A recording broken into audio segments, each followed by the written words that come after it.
नमस्कार, देवभूमि चैनल में आपका स्वागत है।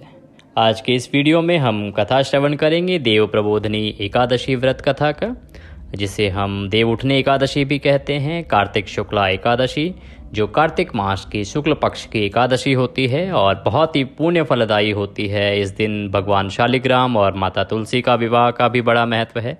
इसी की कथा श्रवण हम आज के वीडियो में करेंगे। साथ ही आपको बताते हैं कि ये है कब और इसके पारण का शुभ समय क्या रहेगा, पूजा का शुभ समय क्या रहेगा। वीडियो को अंत तक अवश्य देखें क्योंकि बहुत सारी महत्वपूर्ण जानकारियां बीच बीच में आपको इसमें बताई जाएंगी। वीडियो अच्छा लगे तो उसे लाइक करना ना भूलें, कमेंट बॉक्स में जय श्री हरि लिखना ना भूलें। आइए आरंभ करते हैं। कार्तिक शुक्ला एकादशी तिथि जो है वो 22 नवंबर 2023 को रात्रि 11:03 पर आरंभ हो रही है और यह तिथि समाप्त होगी 23 नवंबर को रात्रि 9:01 पर। प्रकार से उदया तिथि के अनुसार जो कार्तिक शुक्ला एकादशी देव उठने एकादशी की पूजा है वो की जाएगी 23 नवंबर को।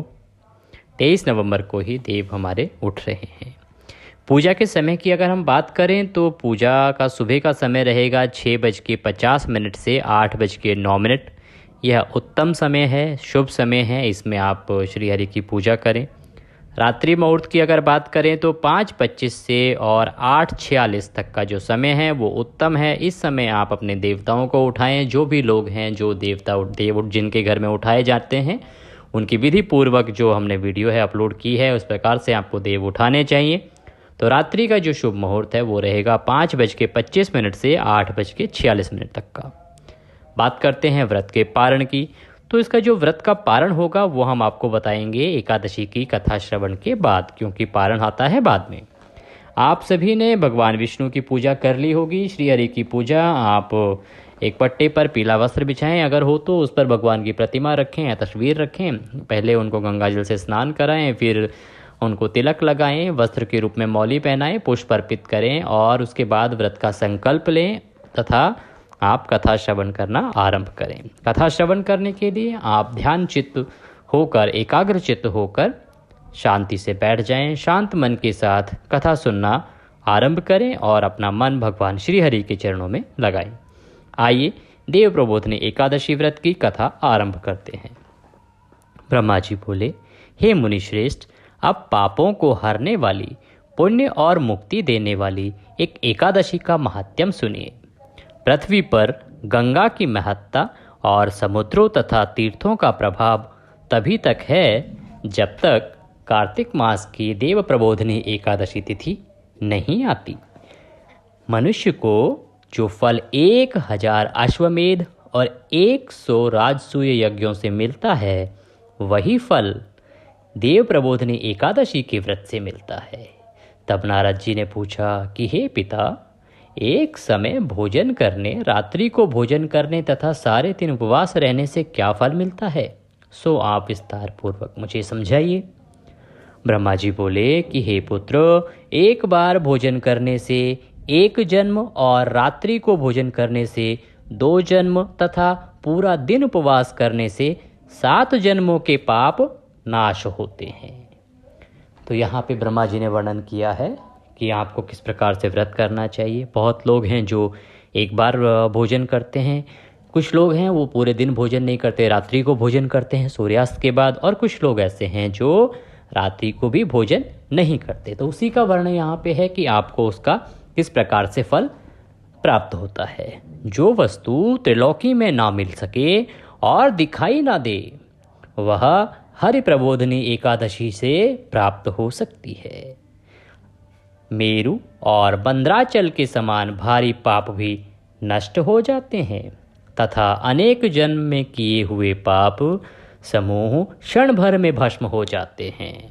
जैसे रुई के बड़े भारी ढेर को अग्नि की छोटी सी चिंगारी भस्म कर देती है, वैसे ही विधि पूर्वक थोड़ा सा पुण्य कर्म अनंत फल देता है। परंतु विधि रहित चाहे अधिक किया जाए तो भी उसका फल प्राप्त नहीं होता है। संध्या न करने वाले, नास्तिक, वेद निंदक, धर्मशास्त्र को दूषित कहने वाले, दूषित करने वाले, मूर्ख, दूसरे की स्त्री का अपहरण करने वाले, पाप कर्मों में सदैव लगे रहने वाले, धोखा देने वाले ब्राह्मण अथवा शूद्र पर या फिर पर स्त्री गमन वाले, ब्राह्मणी से भोग करने वाले, ये सब चांडाल के समान हैं। जो विधवा अथवा सधवा ब्राह्मणी से भोग करते हैं वे अपने कुल को नष्ट कर देते हैं। पर स्त्रीगामी के संतान नहीं होती और उसके पूर्व जन्म के संचित सब अच्छे कर्म नष्ट हो जाते हैं। जो गुरु और ब्राह्मणों से अहंकार युक्त बात करता है वह भी धन और संतान से हीन होता है। भ्रष्टाचार करने वाला, चांडाली से भोग करने वाला, दुष्ट की सेवा करने वाला और नीच मनुष्य की सेवा करते हैं या संगति करते हैं, यह सब पाप हरि प्रबोधनी के व्रत से नष्ट हो जाते हैं। तो भगवान ब्रह्मा जी बता रहे हैं कि किस प्रकार से जो देव प्रबोधनी एकादशी है उसके व्रत का महत्व है और वह कितना शक्तिशाली है कि इतने बड़े बड़े जो पाप हैं वो भी मात्र एक देव प्रबोधनी एकादशी के व्रत से दूर हो जाते हैं और भगवान श्री हरि का सानिध्य प्राप्त होता है। जो मनुष्य अपने अपने मन में हरि प्रबोधनी एकादशी के व्रत को करने का संकल्प मात्र करते हैं उनके 100 जन्मों के पाप नष्ट हो जाते हैं और जो रात्रि को जागरण करते हैं उनकी आने वाली 10,000 पीढ़ियाँ स्वर्ग में जाती हैं। नरक के दुखों से छूटकर प्रसन्नता के साथ सुसज्जित होकर वे विष्णु लोक को जाते हैं। ब्रह्म हत्या आदि महान पाप भी इस व्रत के प्रभाव से नष्ट हो जाते हैं। जो फल समस्त तीर्थों में स्नान करने, गौ, स्वर्ण और भूमि का दान करने से होता है वही फल इस एकादशी की रात्रि को जागरण से मिलता है। ये मुनि शार्दुल, इस संसार में उसी मनुष्य का जीवन सफल है जिसने हरि प्रबोधनी एकादशी का व्रत किया है। इस संसार में जितने भी तीर्थ हैं उन सब के स्नान, दान आदि का फल इस व्रत से मिलता है। अतः और सब कर्मों को त्याग कर भगवान के प्रसन्नार्थ कार्तिक शुक्ला हरि प्रबोधनी का व्रत अवश्य करना चाहिए। वही ज्ञानी, तपस्वी तथा जितेंद्रिय है और उसी को भोग तथा मोक्ष प्राप्त होता है जिसने हरि प्रबोधनी एकादशी का व्रत किया है। यह विष्णु को अत्यंत प्रिय है। मोक्ष के द्वार को बताने वाली तथा उसके तत्व का ज्ञान देने वाली है। यह एकादशी बहुत ज्ञान देने वाली है। जिसने एक बार भी इसका व्रत किया वह मोक्ष का अधिकारी हो जाता है। मन, कर्म, वचन तीनों प्रकार के पाप इस रात्रि को केवल जागरण करने से नाश हो जाते हैं। हरि प्रबोधनी के दिन जो मनुष्य भगवान के प्रसन्नार्थ स्नान, दान, तप व यज्ञ आदि करते हैं वे अक्षय पुण्य को प्राप्त होते हैं। हरि प्रबोधनी एकादशी के दिन व्रत करने से मनुष्य के बाल, यौवन और वृद्धावस्था में किए गए समस्त पाप नाश हो जाते हैं। इस एकादशी को रात्रि में जागरण का फल चंद्र सूर्य ग्रहण के समय स्नान करने से 1000 गुना अधिक होता है। अन्य कोई भी पुण्य इसके सामने व्यर्थ है। जो मनुष्य हरि प्रबोधनी का व्रत नहीं करते उनके सब पुण्य व्यर्थ हैं। अतः हे नारद, तुमको भी विधिपूर्वक यत्न के साथ इस व्रत को करना चाहिए। जो कार्तिक मास में धर्मपरायण होकर अन्न नहीं खाते हैं उन्हें चंद्रायण व्रत का फल प्राप्त होता है। कार्तिक मास में भगवान दान आदि से इतने प्रसन्न नहीं होते जितने कि शास्त्रों की कथाओं के सुनने से होते हैं।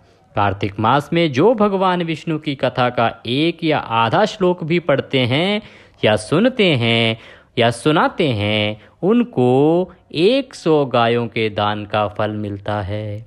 अतः अन्य सब कर्मों को छोड़कर कार्तिक मास में मेरे सन्मुख बैठकर मेरी कथा पढ़नी या सुननी चाहिए।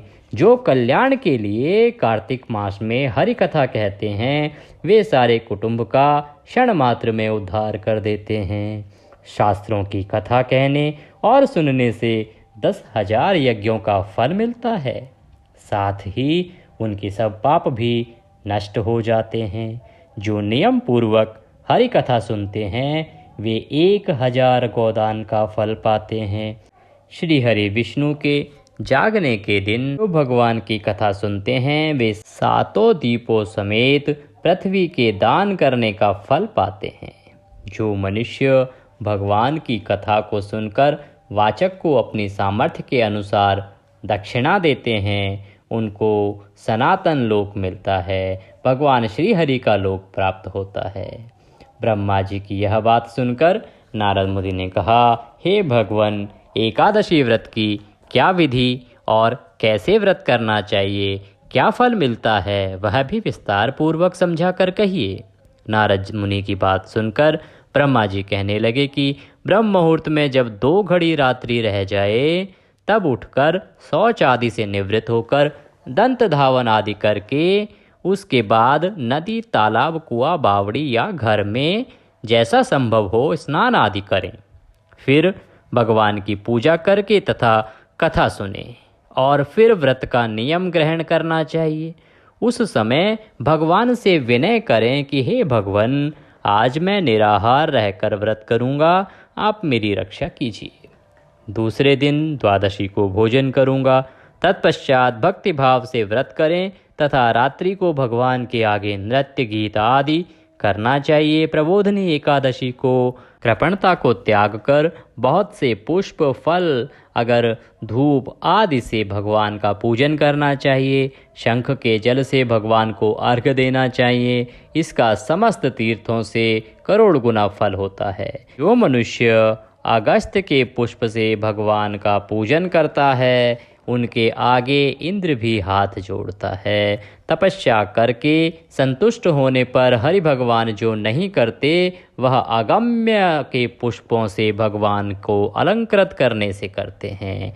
जो कार्तिक मास में बिल्व पत्र से भगवान की पूजा करते हैं, वे मुक्ति को पाते हैं। कार्तिक मास में जो तुलसी से भगवान का पूजन करते हैं, उनके 10,000 जन्मों के पाप नष्ट हो जाते हैं। तुलसी दर्शन करने, स्पर्श करने तथा कथा कहने, नमस्कार करने, स्तुति करने, तुलसी रोपण, जल से सींचने और प्रतिदिन पूजन, सेवा आदि करने से 1000 करोड़ युग पर्यंत विष्णु लोक में निवास करते हैं।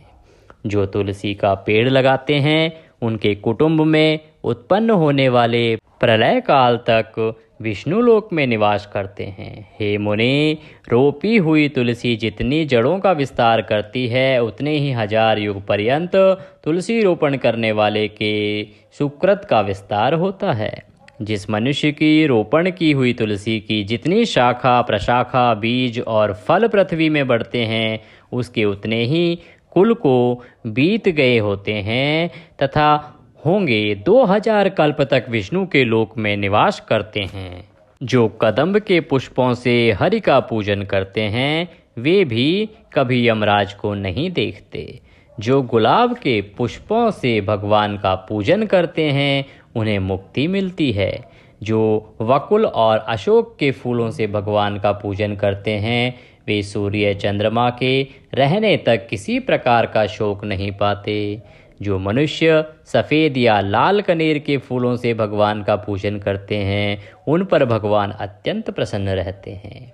और जो भगवान पर आम की मंजरी चढ़ाते हैं, वे करोड़ों गौओं के दान का फल पाते हैं। जो दूब के अंकुरों से भगवान की पूजा करते हैं, वे 100 गुना पूजा का फल पाते हैं। जो शमी के पत्र से भगवान की पूजा करते हैं, उनको महाघोर यमराज के मार्ग का भय नहीं रहता। जो भगवान का चंपा के फूलों से पूजन करते हैं, वे मनुष्य फिर संसार में नहीं आते, भगवान के परम धाम को पाते हैं। जो मनुष्य केतकी का पुष्प भगवान पर चढ़ाते हैं, उनके करोड़ों जन्म के पाप नष्ट हो जाते हैं। जो पीले रक्त वर्ण के कमल के पुष्पों से भगवान का पूजन करते हैं, उनको श्वेत दीप में स्थान मिलता है। इस प्रकार रात्रि को भगवान का पूजन कर प्रातः काल होने पर उठकर नदी पर जाएं और वहां स्नान, जप तथा प्रातः काल के कर्म करके घर पर आकर विधिपूर्वक भगवान केशव का पूजन करें। इस व्रत की समाप्ति पर विद्वान ब्राह्मणों को भोजन कराएं और दक्षिणा देकर क्षमा याचना करनी चाहिए। इसके पश्चात भोजन, गौ और दक्षिणा देकर गुरु का पूजन करें, ब्राह्मणों को दक्षिणा देवें और जो चीज़ व्रत के आरंभ में छोड़ने का निश्चय किया था वह ब्राह्मणों को दें। हे राजन, रात्रि में भोजन करने वाला मनुष्य ब्राह्मणों को भोजन करावे और स्वर्ण समेत बैल का दान करे। जो मनुष्य मांसाहारी नहीं है वह गौ का दान करे। आंवले से स्नान करने वाले मनुष्य को दही और शहद का दान करना चाहिए। जो मनुष्य फलों को त्यागे वह फलदान करे। तेल छोड़ने पर घृत और घृत छोड़ने से परे दूध, अन्न छोड़ने पर उसका चावल का दान दिया जाता है। जो भूमि शयन का व्रत लेते हैं उनको शय्यादान तथा तुलसी सब सामग्री सहित देनी चाहिए। पत्ते पर भोजन करने वाले को स्वर्ण का पत्ता घृत सहित देना चाहिए। मौन व्रत धारण करने वाले को ब्राह्मण और ब्राह्मणी को घृत तथा मिठाई का भोजन कराना चाहिए।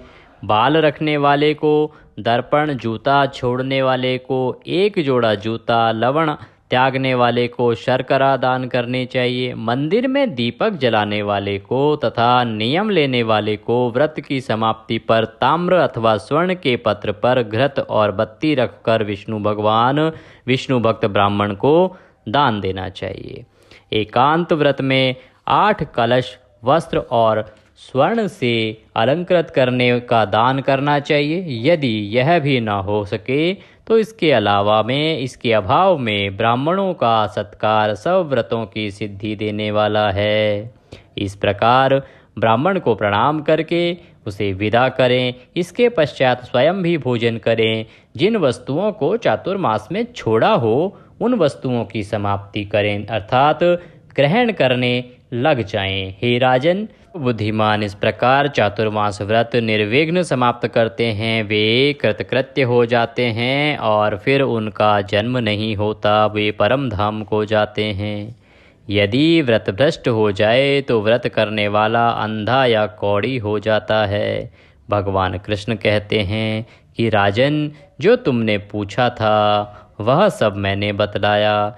इस कथा को पढ़ने और सुनने से गोदान का फल प्राप्त होता है। इस प्रकार से यह कथा ब्रह्मा जी ने नारद जी को सुनाई और यह अनंत फल देने वाली कथा उनके माध्यम से सभी भक्तों को सुनाई जाती है। इसको सुनने वाले, पढ़ने वाले और सुनाने वाले सभी को भगवान श्री हरि का आशीर्वाद प्राप्त होता है। बोलिए श्री विष्णु भगवान की जय, बोलिए ब्रह्मदेव की जय, बोलिए नारद जी महाराज की जय, बोलिए श्री कृष्ण कन्हैया लाल की जय।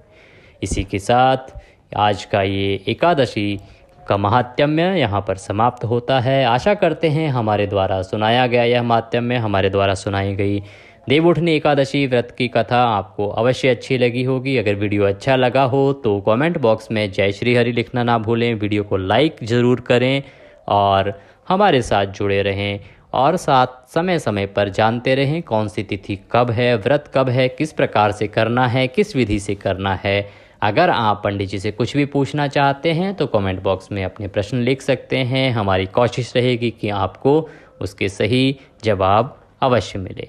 आज की इस वीडियो में अभी के लिए इतना ही। अगले वीडियो में फिर होगी आपसे मुलाकात। तब तक के लिए जय श्री हरि।